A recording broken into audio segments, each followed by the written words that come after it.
निश्चित भाव में तदंत तो निश्चित भाव किसी बाटबणा से किसी प्रमाण किसी क्लू मिली किसी अभाव रही इन्वेस्टिगेशन से डकाई किंतु गत सरकार गोटे गत मुख्यमंत्री गोटे थिला जे law will take its own course. अच्छा लॉ जदि ता ओन कोर्स नब आ क्रिमिनाल आसे मैंने ओन कोर्स रास्ता जी लॉ ता रास्ता जीव धरा पड़े कि से तो 11% पनिशमेंट होता कन्विक्शन रेटा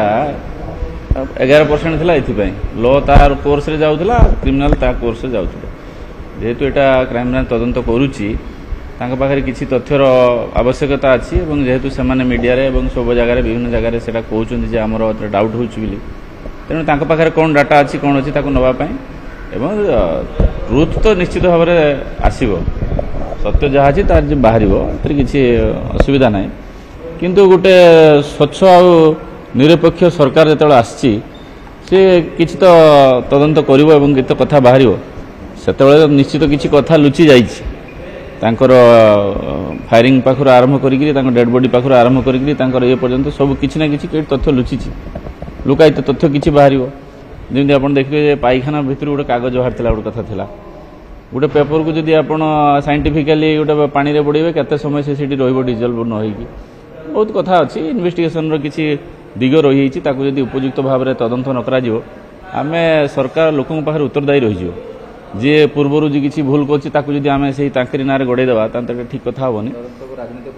देखिए क्राइम ब्रांच तदंत को नहीं तो आपण मैंने प्रश्न उठाई सीबीआई तदंत कहीं होनी कहीं क्राइम ब्रांच पुनर्बार आपको देखो यहाँ आपने भल भाव जानते यहाँ आवेदन किए करिया दरकार तरफ आसिया दरकार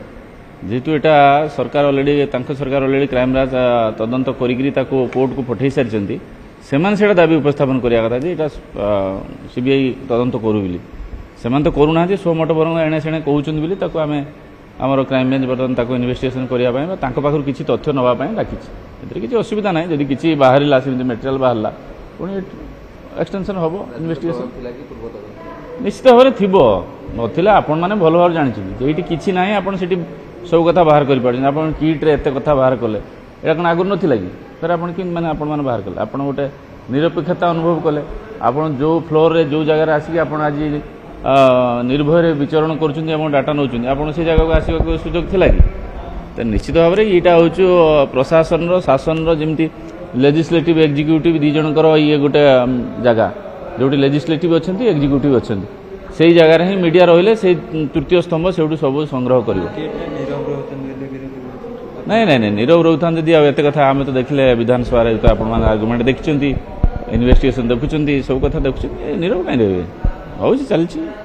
जेहेतु यहाँ माने गणतांत्रिक पद्धति एवं यहाँ तो क्या गोटे राजा शासन ना जन जा जन बांधि पक नियम अनुसार सब किसी हम चली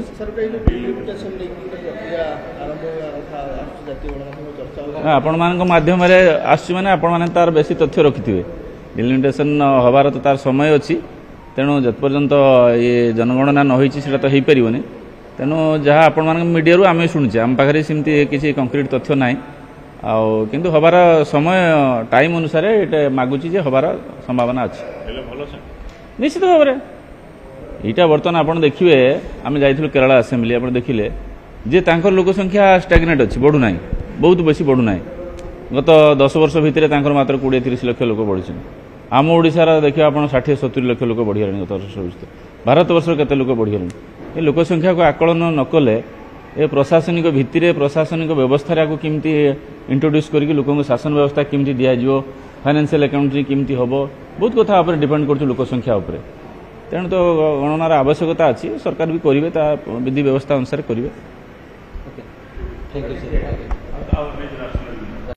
जो राशन कार्ड आगुरी अनेक लोग अपेक्षा करते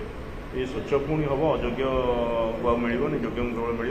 देखो यहाँ गोटे सिस्टम जे कि सब पॉल्यूशन एडल्ट्रेशन जिन सब पशे से सब पशु रिमूव करते पड़ो ये जो आम देश में जो प्रकार व्यवस्था रही जनहितकारी योजना जिते अच्छी जो मैंने अयोग्य से सब सदासर्वदा चेष्टा करें हाथेवाई एवं तादेह बहुत बाट अच्छी हाथेवाई तेणु जी सब हाथी थे 24 वर्ष धरिकी से सब बाहर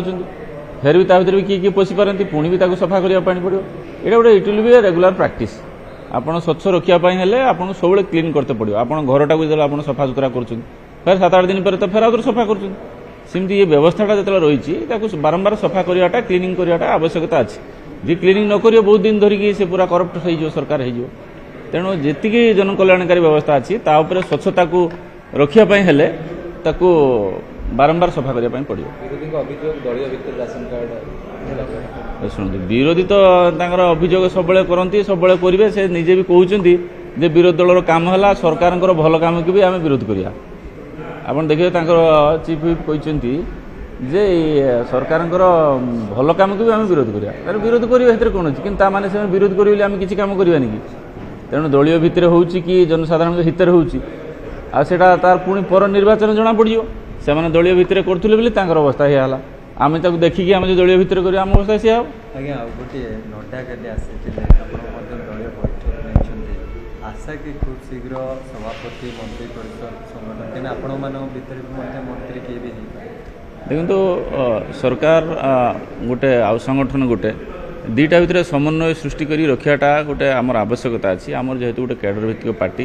ସାରା ଭାରତବର୍ଷରେ ନୁହେଁ ସାରା ପୃଥିବୀର ସର୍ବବୃହତ୍ ଦଳ। ତେଣୁ ଏ ବୃହତ୍ ଏତେ ବଡ଼ ଦଳକୁ ତାର ଗୋଟେ ସମ୍ବିଧାନ ଅନୁସାରେ ତାର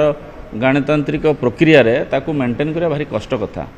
ତେଣୁ ରାଷ୍ଟ୍ରୀୟ ଅଧ୍ୟକ୍ଷ ଆସିଛନ୍ତି, ପୁଣି ରାଜ୍ୟମାନଙ୍କରେ ସବୁ ପ୍ରଦେଶ ଅଧ୍ୟକ୍ଷ ବଛା ହେଉଛନ୍ତି, ଜିଲ୍ଲାରେ ଜିଲ୍ଲା ଅଧ୍ୟକ୍ଷ ସବୁ ବଛା ହେଉଛନ୍ତି। ଏ ଗୋଟେ ପାରମ୍ପରିକ ପ୍ରୋସେସ୍ ପ୍ରତି 3 ବର୍ଷରେ ହେଉଛି। ତେଣୁ ସେହି ପ୍ରକ୍ରିୟା ଚାଲିଛି। ସେଥିପାଇଁ ସେମାନଙ୍କର ବାରମ୍ବାର ଗସ୍ତ ଏବଂ ତାକୁ କି ପ୍ରକାର ସ୍କ୍ରୁଟିନାଇଜ୍ କରାଯିବ କିମ୍ବା କି ପ୍ରକାର ଭାବରେ ସଂଗଠନର ଦାୟିତ୍ୱ କାହା କାନ୍ଧରେ ଦେଲେ ସେ ଆଗକୁ ନେଇପାରିବେ, ସେ ବ୍ୟବସ୍ଥା କ୍ରମରେ ଚାଲିଛି। ସେଥିପାଇଁ ତାଙ୍କର ବାରମ୍ବାର ଗସ୍ତ ଅଛି, ଏଥିରେ କିଛି ନୂଆ କଥା ନାହିଁ। କାଲିର ବୈଠକ ଆପଣଙ୍କୁ ଗୁରୁତ୍ୱ ଦେବ ନିଶ୍ଚିତ ଭାବରେ। ଏଇଟା ଯେହେତୁ ଡିକ୍ଲାରେସନର ପୂର୍ବବର୍ତ୍ତୀ ଅବସ୍ଥା ଅଛି, ନିଶ୍ଚିତ ତାଙ୍କର ଉପସ୍ଥିତି ନିଶ୍ଚିତ ଭାବରେ ଗୋଟେ ସ୍ୱଚ୍ଛ ଏବଂ ନିର୍ମଳ ଏବଂ ଗୋଟେ କେପେବୁଲ୍ ଲିଡର ବାଛିବାରେ ସଂଗଠନକୁ ତାଙ୍କ ହାତରେ ଦେବାରେ ନିଶ୍ଚିତ ଭାବରେ ସକ୍ଷମ ହେବ। Okay, thank you.